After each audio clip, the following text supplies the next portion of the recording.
Peace and love, peace and love, peace and love.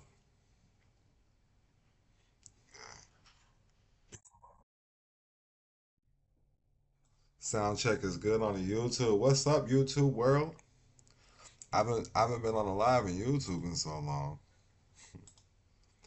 That's the school though. Go to school.com/Don Kalam. SKOOL.com/DONKILAM.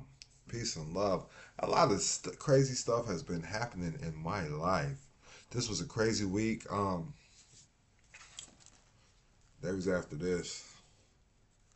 I know you can't see me on the YouTube, but they was trying to stick me for my paper, man. But we here, we still grinding, and I'm about to bring y'all some great information. Okay, great information to elevate your life. All right, to help you make a better informed decision in the world.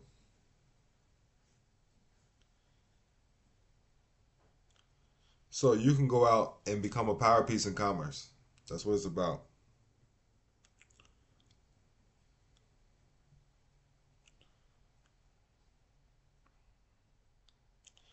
I'm looking for my notes here because I want to stay on topic. It's gonna be quick too. I'm gonna go quick.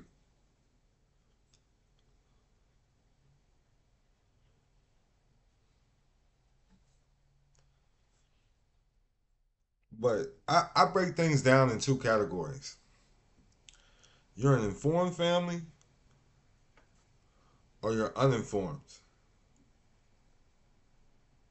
Which family did you come from? Did you come from an informed family or an uninformed family? And informed families overstand nationality. When I say overstand, I don't like to say the word understand because understand makes you stand under their jurisdiction.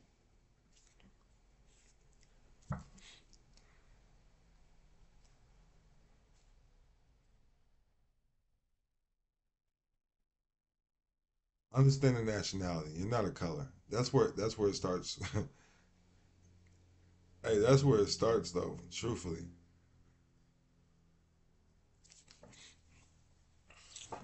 Peace and love, peace and love, peace and love. So I want everybody to understand.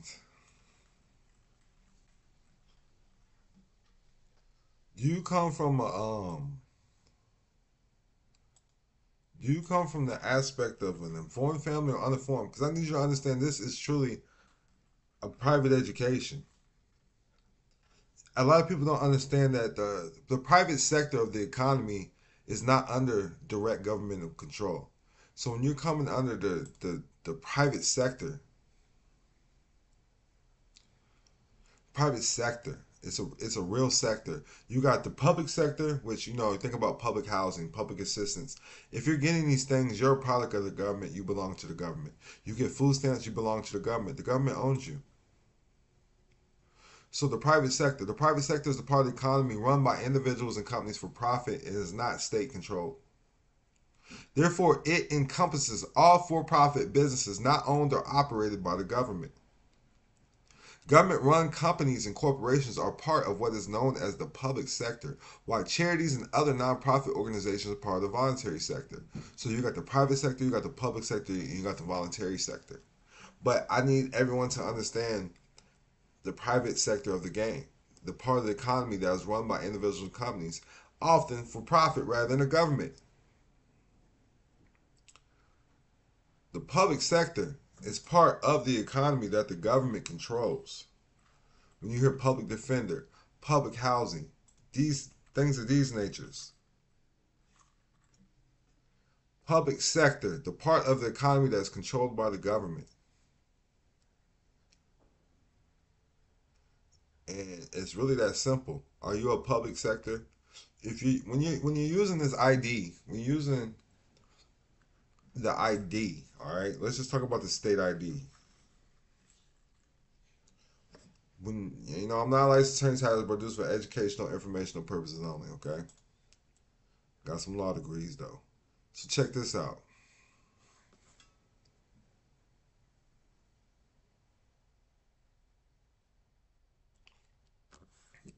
United States business. The term United States means a United States citizen, a corporation, a partnership, or other association created under the laws of the United States or any state, including the District of Columbia, or any Commonwealth territory possession of the United States, or a foreign corporation, partnership, or other association, more than 95% of which is owned by persons described.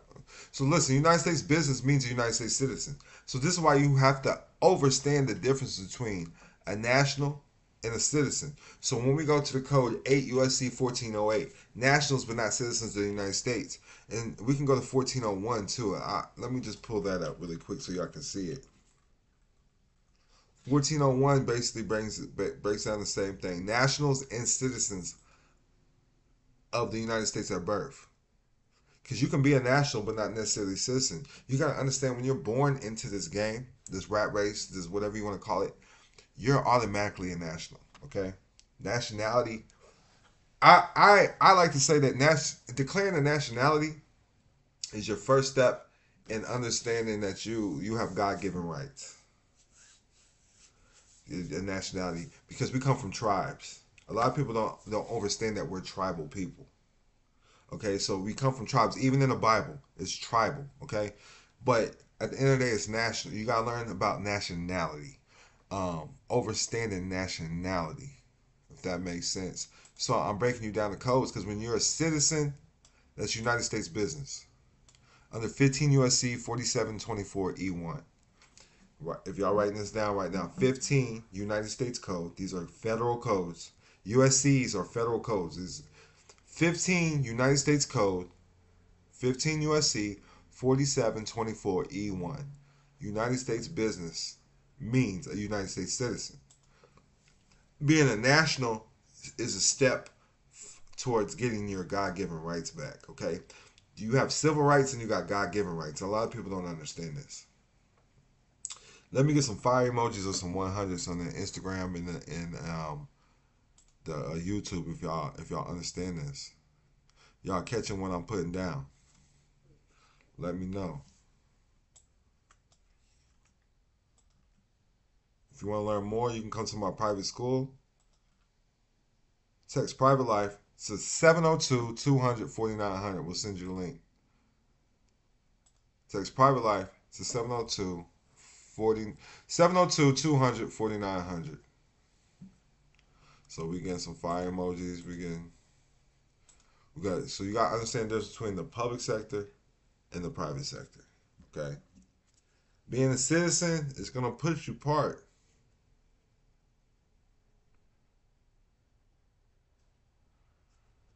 Being a citizen is going to put you part of the public sector. A United States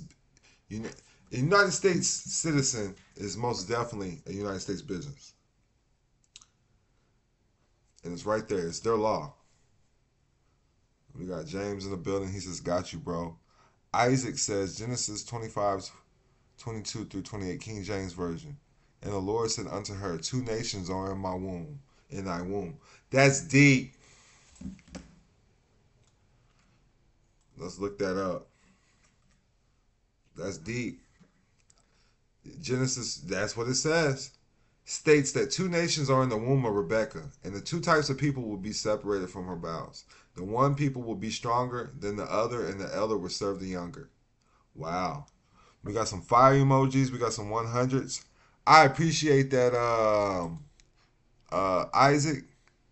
Isaac, we appreciate that, man. We appreciate that. That's powerful. Genesis 25:22-28. I need you to understand. So they set up the 12 tribes of Israel. So you got to understand, we're tribal people. We're always tribal people. So you need to go back there in order to start getting your God-given rights back.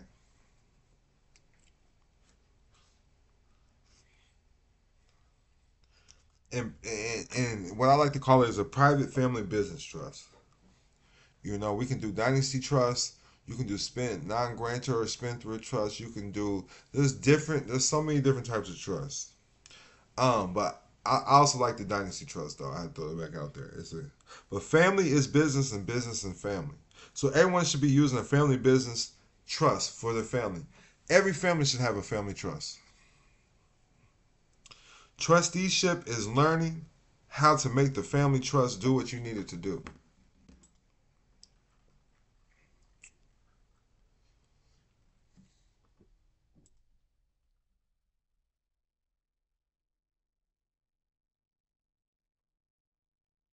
That's what we do right here. The Private Business Circle empowers members with knowledge on private business life, distinguishing tax avoidance from evasion and trustee operations.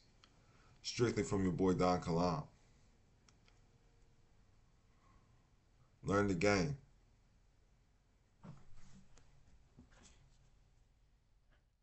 Well, what is a trust? It's just a private contract. And a lot of people don't understand that. A trust is a legal entity with separate and distinct rights, similar to a person or a corporation. In a trust, a party known as a trustor gives another party, a trustee, the right to hold title to and manage property or assets for the benefit of a third party, the beneficiary. So the beneficiary is the that's just what it is. So trust can be established to provide legal protection for the trustor's assets to ensure they are distributed accordingly to their wishes. Additionally, a trust can help an estate avoid taxes and probate. A lot of people don't know what probate is, but they will be on probation. It can protect assets from creditors and dictate the terms of inheritance for the beneficiaries. Probate is a legal process that occurs when a person dies that involves the validation and administration of their will. So if you're on probation, they're saying you died. Like, most of these courts is through, they get their oath of office is through the surrogate's office and probate court. And I can get your text messages real time. Real time. So you can text 702-200-4900.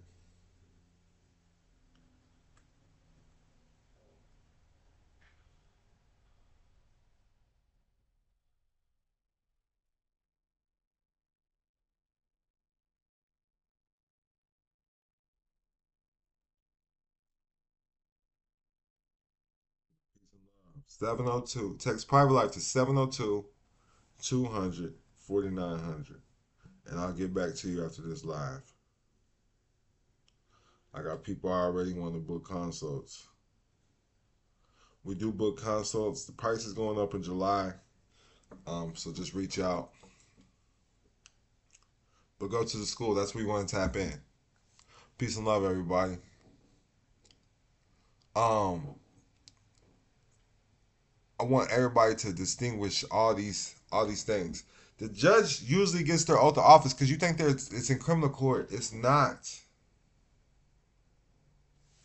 It's not. It's in probate court. They're saying you're dead. Most people are dead. They're dead in the eyes of the law. This is why you gotta create living wills. I know people tell you don't do it. I know some people tell you don't do living wills, but you listen. Anything in the system that's living, they can't touch. So, because you've had a civil death. When you go to civil leader mortuus, civil death, the loss of all or almost all civil rights by a person due to a conviction, a felony, or due to an act by the government of a country that results in the loss of civil rights. Civil death.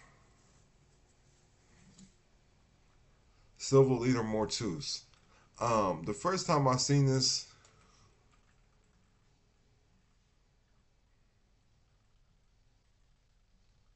was on RV Bay Publications. Richard Friedel has a lot of great information here.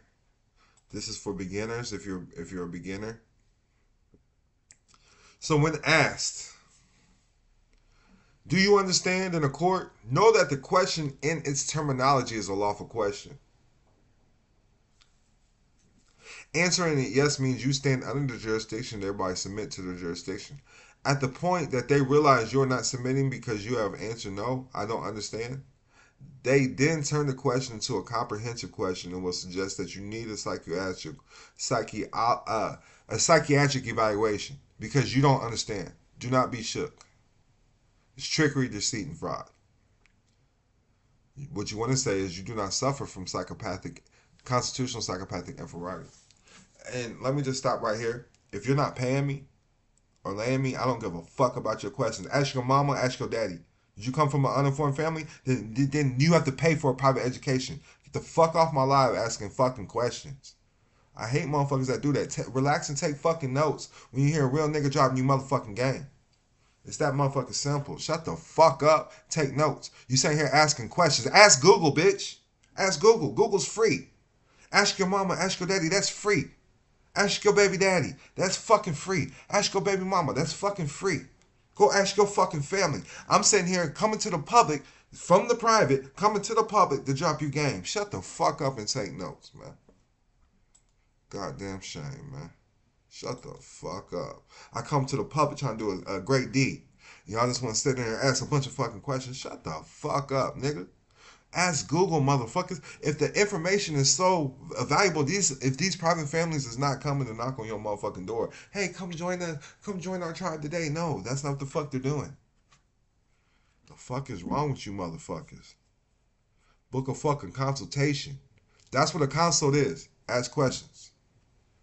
Book a consultation. I'm bringing you game. This is what the fuck's on my mind from God to share to you. So shut the fuck up. So, no state. So state governments are but trustees acting under a derived authority. Derived authority. That's 4 Wheat 402. That's case law. So we the people are not anti-government. There exist many so-called government entities that are in fact anti-government.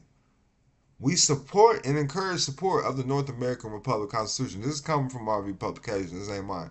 For the United States of America. The only lawful form of government in this modeling referred to as American land in all the states and territories, a republic form, which is guaranteed protection for all as stated in the Constitution. I need everybody to understand this because y'all out here paying taxes and stuff, but if you lived under the real United States, if you're under the real America, America was created to not pay taxes. America, we came and created this to get away from taxes. So you're not under the same America that you was taught in school. But understand this, to affirm the Constitution, Article 4, Section 4, to affirm for yourself, review the oaths of any and all trustees, public officials in your local city hall, county municipalities, state and federal corporations. Each and every one of the agents, representative, public officers, are trustees, and they take an oath to uphold the law of the land. Their authority is derived from it. They cannot create any ordinance, statutes, rules, etc. that violate the laws already established as their guide as how to behave and interact with the natural people and other citizens. See Article 6. The oath is a public obligation. So let's go ahead and check it out.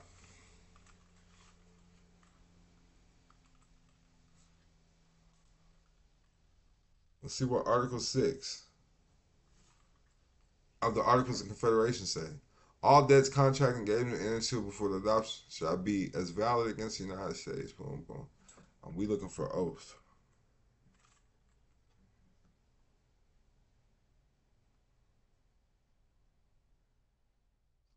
Supremacy and oaths of the Constitution, right here.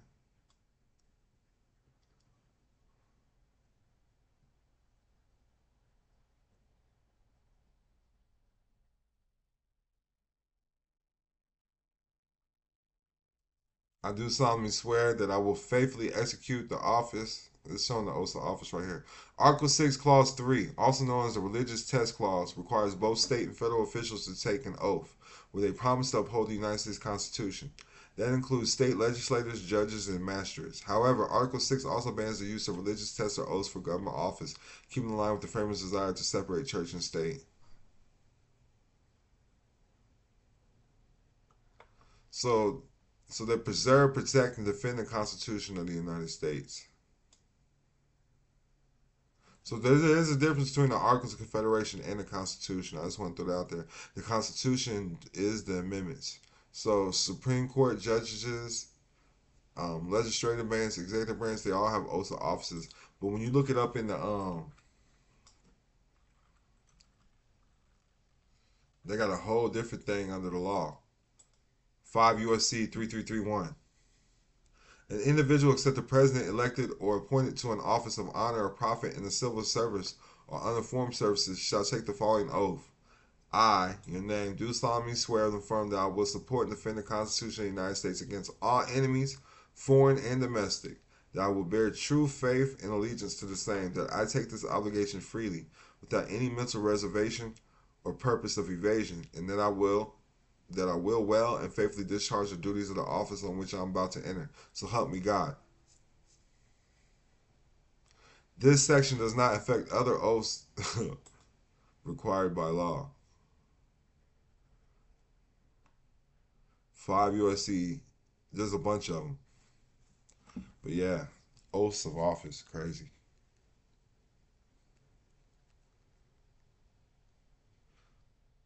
So there's many different types of trust. Let's get back to the trust. There's many different types of trust. Hundreds of different types of trust. So you got to understand and understand what works for you. All right. Now, when you understand family business, and every business is family. And what you do in life is family. So you need to set up the trust to protect you from court and from creditors. So it can protect assets from creditors and dictate the terms and inheritances for your beneficiaries. Trusteeship is learning how to make the family trust do what you used to do. It's going to pay family expenses, children's education, family vehicles, family housing. A trust is a distinct entity separate from a person. So there are many trusts, over hundreds of types of trusts in the public. However, we operate from a private family business trust, which is because when you're in the public, you're operating from the Social Security trust, which is real.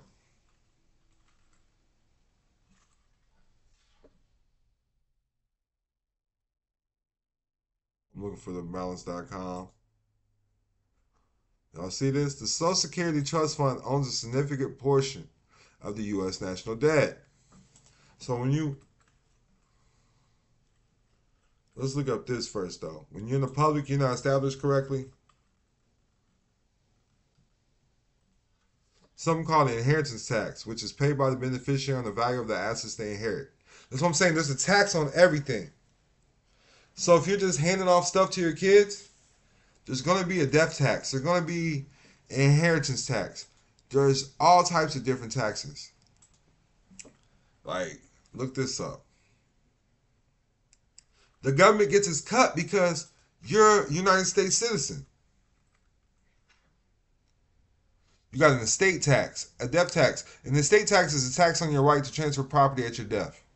So even at death taxes, also called estate taxes, are tax imposed by federal and some state governments on someone's estate upon death.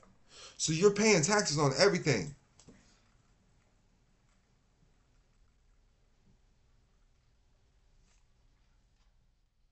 Total. I was looking up the Black Laws Dictionary. 3.8 million word tax code, 97 distinct taxes. So I'm looking in the Black Law Dictionary yesterday, and there's just pages on different taxes. I said, wow. And nobody seems to peep this. So when you're under the Social Security Trust, you're under the Cestui Que Vie Insurance Trust. That's all it is. Because when you look up what the Social Security Trust, I'm proving that this is real. And that the Social Security Trust is a real trust. The Social Security Trust Fund owns a significant portion of the United States debt. And that's in the trillions. Boom, 24 trillion. The whole debt is 31 trillion. Debt held by the public, which the Social Security Trust, is 24 trillion. These ain't Don Kilam's numbers. This is from the Bureau of Public Debt. And this is as January 2023. So it's probably more now. Now, when we go here, we can look up the Social Security Trust Fund in the same spot. Because they can't just be talking about it and not have nothing about it. What is a Social Security Trust Fund? Right here. The Social Security Trust Fund is actually two funds. The Old Age and Survivors Insurance and the Disability Insurance Trust Funds. The OASI Trust Fund provides benefits. It's telling you right here what it is. But the department, the president can access this. Now, the U.S. Treasury Department manages the trust fund under the direction of 6 board members. Each year, the board reports to Congress on the financial status of the trust funds. And this is how it started. It started in 1935 on the Social Security Act. Now, this is where child support also derives from Title IV of the Social Security Act. Title 4D of the Social Security Act is how you is why fathers are on child support. Now, the fund also receives interest income from its investments in special issue securities. The rate of return is determined by a formula enacted in 1960, and it changes every month. So they're investing your labor into securities. Simple as that. I'm proving it to you right there. Now you're part of the Cesta K Vi Trust. That's why you get this is why you get taxed for everything. When you use a Social Security number in the public, this is why you get taxed for everything. The beneficiary of a trust or an insurance policy. You get the beneficiary taxes, you get the death taxes, you get all those taxes. It's that simple. Hope that makes sense. Drop some fire emojis, 100s, if that makes sense. So a Cesta K Trust, Cesta K Vi without Vi refers to a person entitled to an equitable share in the trust assets while the legal ownership of the trust rests with someone else. So I need y'all to understand there's legal title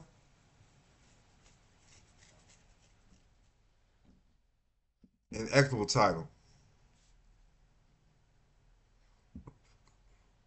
So like even when you have a car, and this is what they do to you. So you might have the title to the car because you get the beneficiary use of it, but that don't mean you got the equitable title. And that's what happens to you in life. You're showing your birth certificate, your family's showing, hey, we can hold on to this property, but it's not our property, it's the government's property. And that's what it is. Listen, we have the right to beneficiary use your children, the right to beneficiary use your house. You have the right to beneficiary use your car, everything. And that's how life is. And I hope that made sense for everybody. Hope that makes sense. Peace and love, everybody. Peace and love. Drop some fire emojis, drop some 100s. Let me know if that makes sense. I'm getting some fire emojis from the Money Wine, Native, Native, Native Nas Nova, and Michelle Jones in the building. Peace and love to everybody just now joining.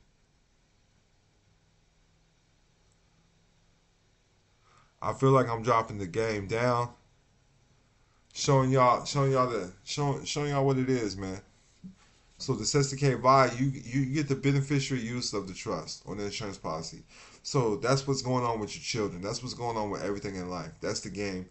And that should show you right there. That should be enough information for today. I'm going to leave it right there to show you why you should be set up under a private family business trust. Why you should be operating in trust as a private individual. Why you should be operating in a private life. With that, I'm out. Much peace and love. And remember, prosperity is your divine birthright. Tap in and tune in. Text Private Life to 702 200 4900. Again, text Private Life to 702 200 4900 or go to skool.com/Don Kilam. SKOOL.com/DONKILAM. Again, that's SKOOL.com/DONKILAM. I gotta get something to eat. I'm in smoking on that gas. Much peace and love.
Good. I don't need no housekeeping. Thank you.